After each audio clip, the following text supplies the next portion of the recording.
The Acts chapter 24, a smooth, flattering lawyer. Verse 1.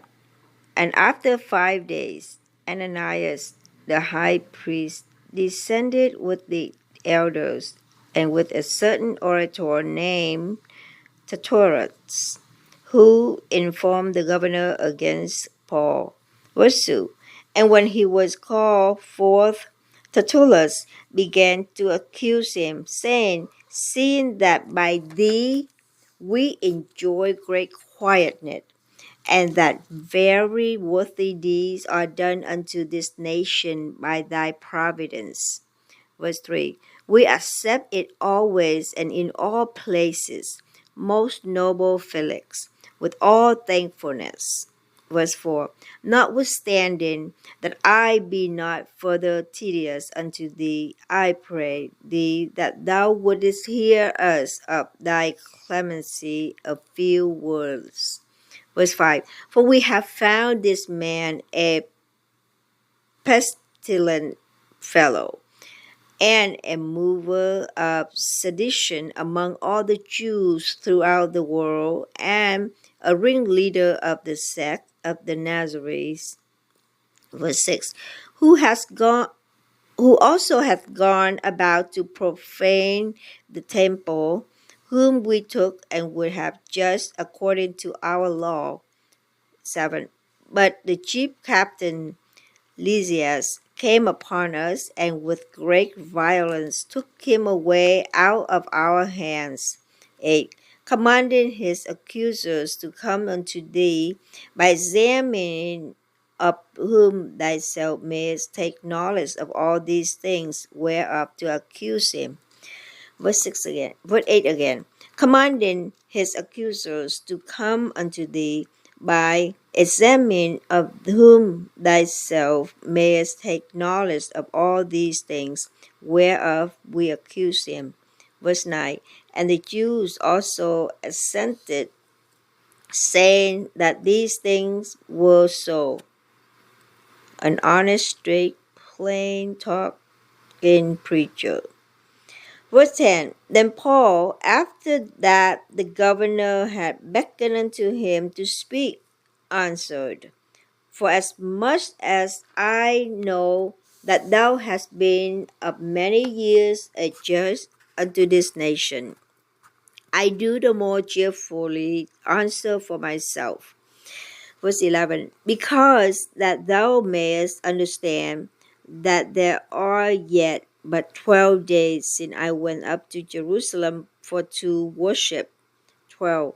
And they neither found me in the temple disputing with any man, neither raising up the people, neither in the synagogues, nor in the city.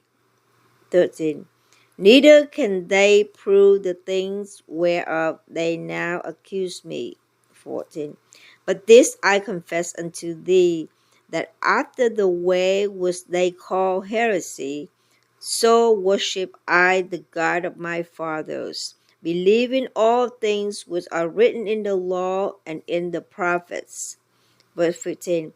And have hope toward God, which they themselves also allow, that there shall be a resurrection of the dead, both of the just and unjudged.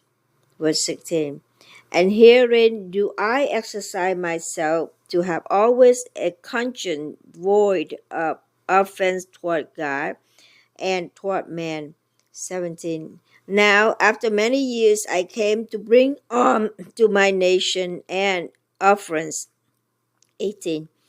Whereupon certain Jews from Asia found me purified in the temple, neither with multitude nor with tumult.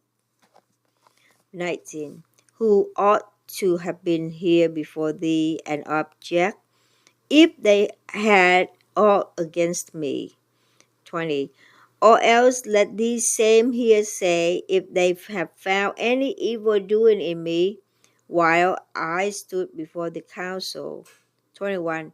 Except it be for this one voice that I cry standing among them, touching the resurrection of the dead, I am called in question by you this day. a high-ranking politician. Verse 22. And when Felix heard these things, having more perfect knowledge of that way, he deferred them and said, When Lysias the chief captain shall come down, I will know the uttermost of your matter. 23. And he commanded a centurion to keep Paul and to let him have liberty, and that he should forbid none of his acquaintance to minister or come unto him. 24.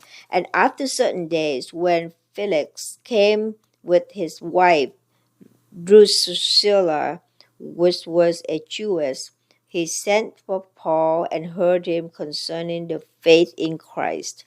25. And as he reasoned of righteousness, temperance, and judgment to come, Felix trembled and answered, Go thy way, for this time, when I have a convenient season, I will call for thee. 26. He hoped also that money should have been given him of Paul, that he might lose him. Wherefore he sent for him the oftener and communed with him.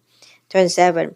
But after 2 years, Porcius Festus came into Felix's room, and Felix, willing to shew the Jews of pleasure, let Paul bowed.